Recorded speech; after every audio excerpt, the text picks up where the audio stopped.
Hello everyone, Downey Please here. I'm at the station office at the harbor today, and I am going to teach you how to make lots of money in Derail Valley. This is going to be a series of videos, but this is going to be not in or really any order other than what's going to bring you the most capital the fastest. What things can you change about your behavior in the game that will turn you the most profit, right? And we'll work our way from the top, the things that are going to change the biggest payouts in your money, down to the things that are going to be little things that you can change that will increase your overall capital gain when strung together with the other bigger things. But let's talk about the big one first, right? Because that's what everybody wants to know. What's the get rich quick scheme in Derail Valley? And the short and sweet of it is doing the job on time and not wrecking the train, right? And for a lot of people, they're like, oh, Downey, that's impossible. You know, I can't do it. I have the DE2, or my jobs are so small, or, I'd say the biggest problem people have is shunting, right? Getting the train hooked up to the job, and if we just keep this simple, getting the train hooked up to a haul job and going to the haul job, hooking up the train, getting out of the yard, delivering the job, and calling it a day, uh, before the clock runs down, is usually the hardest part for a lot of people. But if you can get the job done on time, and I've got my harbor job here. So this job's only worth 11 grand, right? This particular job's only worth 11 grand.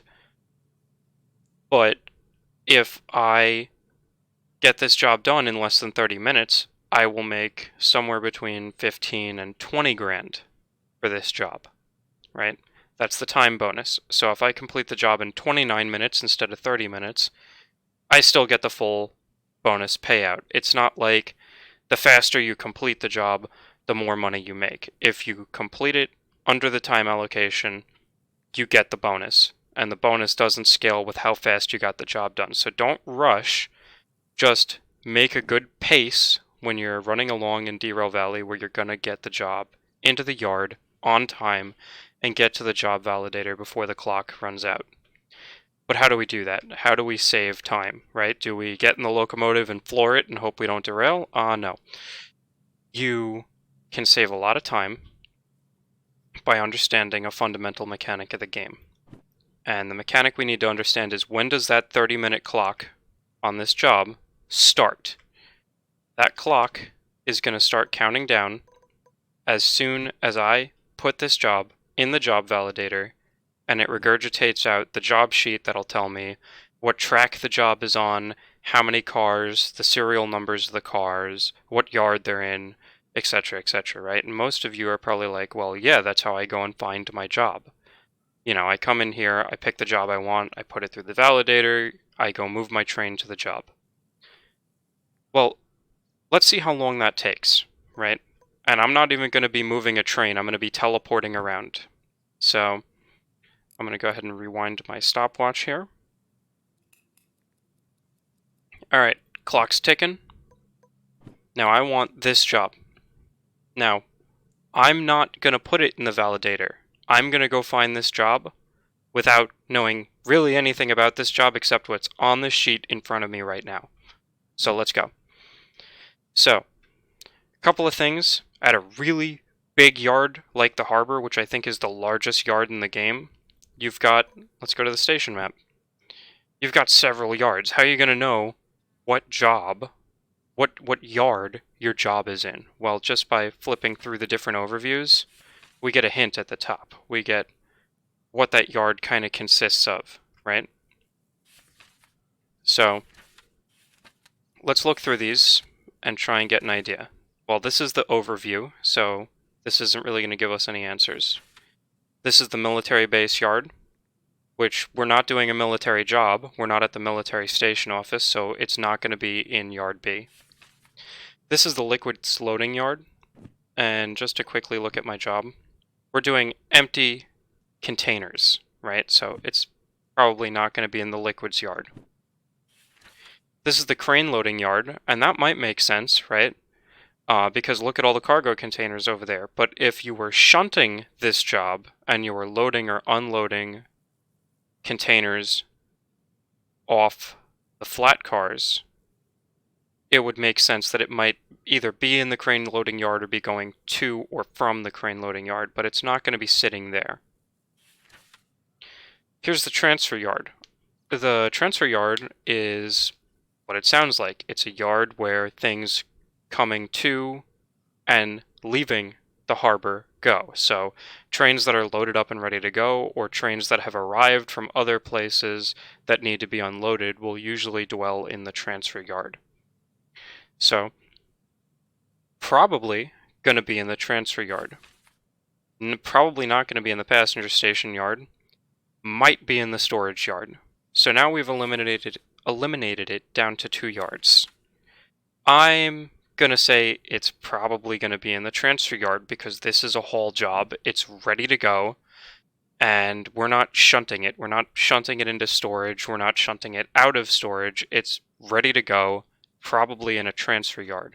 Another thing about the transfer yard is the O's on these stand for outbound, and the I's stand for inbound.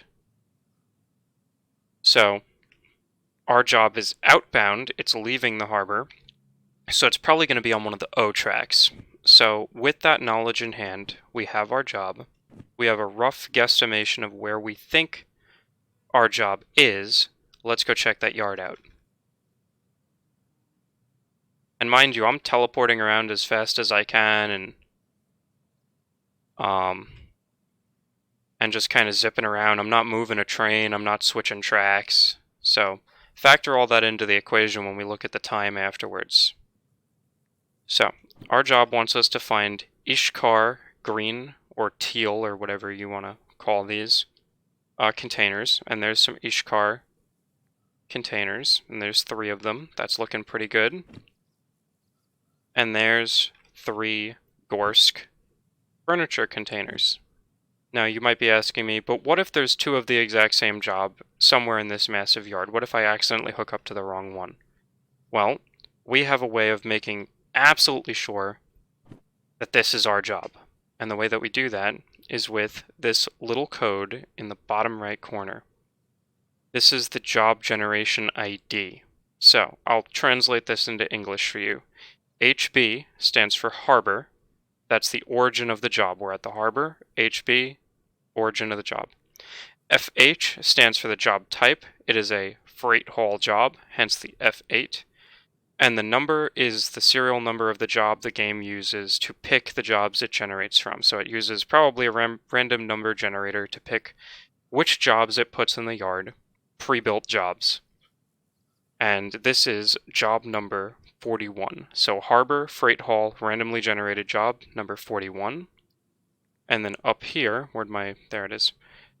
Harbor, freight haul, randomly generated job number 41. HB FH 41, HB FH 41. And every car pertaining to this job will have this little serial code on the data plate in the bottom right corner. So I can simply just go and look at each of the cars. Now I usually just do the front and back car, and sometimes the middle car if it's a really long train, but if you want to be paranoid, you're not on the clock. Time isn't ticking. Take as long as you want. Relax, enjoy yourself. I'm going to be quick because this is a video and I don't want to keep you guys here all day. HB FH41. I'll go to the back of the train. HB FH41, and just for the hell of it, I'll go to the middle of the train. HB FH41. So this is the job I want. So now I could move my train into position to hook up to this job, either at the front of it or the back of it, take my sweet ass time rotating the locomotive around, making sure it's in the right position, make sure I'm leaving the harbor from the right direction, and I know that this job is going to the goods factory in town, so I can look at my world map and say, do I want to go facing this way, or do I want to go facing that way? And in my honest opinion, I think the easiest way to get to the goods factory in town would be to go and back up to this train and hook up to it facing this way. And we can even do a little bit of route planning here. We'd leave the harbor this way, come up through here, make a left, come up through here very fast, make a right, up through the steel mill, make a right, into the goods factory in town. And also, if you notice how straight the track I have chosen is, I can probably go very fast along this line. So, I've completely planned my route. I would just simply have to move my locomotive in place now, which I could have done before. This entire process has taken me a grand total of, looks like 6 or 7 minutes. So that's 6 or 7 minutes at this point in time. We haven't even moved a locomotive or validated the job yet. Of time that you have saved that you can effectively use in the process of hauling the job instead of shunting the job. So let's get back over to the station office. I'm blind, dumb, and stupid, so don't mind me. Alright, so now we're back at the station office. Because I don't want to keep you guys here too long, I don't want to make these videos too long. Let's just assume I grab a DE2, because this job is under 400 tons. A DE2 could haul it. I grab my DE2 over there, and I get it in position, and I back it up into the yard, and let's say that took me 5 minutes, right? Which is a very positive estimate. In total, this entire process of identifying the job, finding its location, getting to it, and getting the locomotive hooked up to it and ready to go is probably going to take us 15 minutes. Factor in another minute or two to get yourself back over to the station office, get to the job validator, and put the job in the job validator to actually start the clock. And you have effectively used half of your total time that you have to complete this job just trying to find it. So on longer jobs, it's not that big of a deal. But here, it's a big deal. It's a huge savings. We could hook the train up, drag it all the way to the front gate of the harbor, teleport back over here, validate the job, teleport back to the train, and start the job, and we'd have lots of time to complete it and get that time bonus. One other thing I'm going to do before I end this video is, let's say I'm teleporting around and I have jobs from a different place, like say these freight haul jobs from the Iron Ore Mine West. Because I have them in my inventory, even though I'm not at the Iron Ore Mine West anymore, when I teleport back, those two jobs should still be there. So let's find out. This is a theory people have been talking about on YouTube and on the forums for a while now. Let's see if it actually works. We'll go back to my locomotive. And we're going to sit in a loading screen here for about a minute or so, forgive me. But hypothetically speaking, all of the other jobs will have despawned and respawned new procedurally generated jobs, but because I kept these two jobs in my inventory, they should respawn. They should be there when I get back because I have them in my inventory. And that's what we're hoping for here. That's what we got fingers crossed about. And why is that so important? Well, if you really want to be a goon about it, you can go and teleport around the whole map and flip all the switches in place so that you don't have to switch any signals while you're doing your job. You can play like that if you want. I personally don't find that to be any fun. I simply use this to find, identify, and hook up to my job, and then I validate in the job validator and leave the station. Alright, we're back in the steam locomotive. And I'm going to see if my jobs stayed. So let's look for this. Nah, we'll look for the smaller one. So there's the small one. And if they're where they were last time, which they've actually kind of traded places since the last time. But they are still here.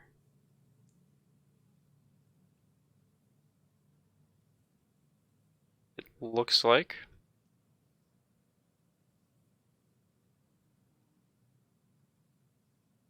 Let's check.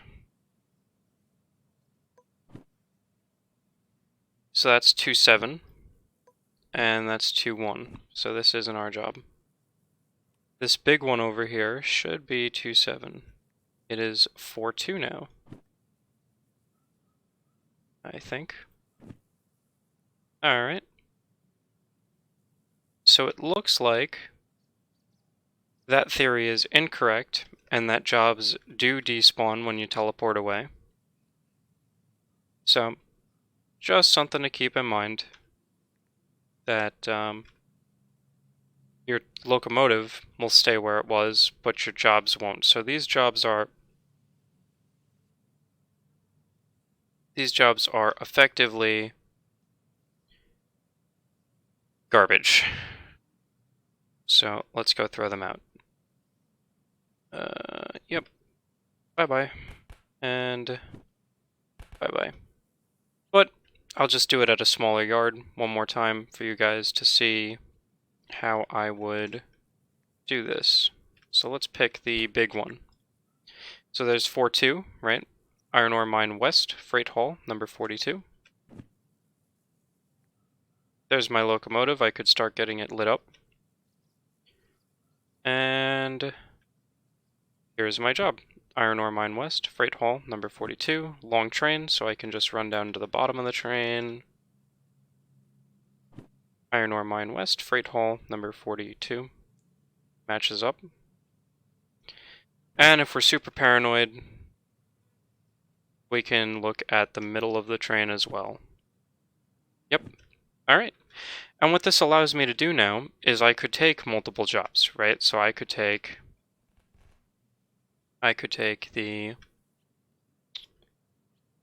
that one and that one. And I could locate and string all of these jobs together, hook them up into one big ol' long train, and then put them in the validator, validate them all at the same time, and be good to go. And this entire process has taken me a little less than 15 minutes.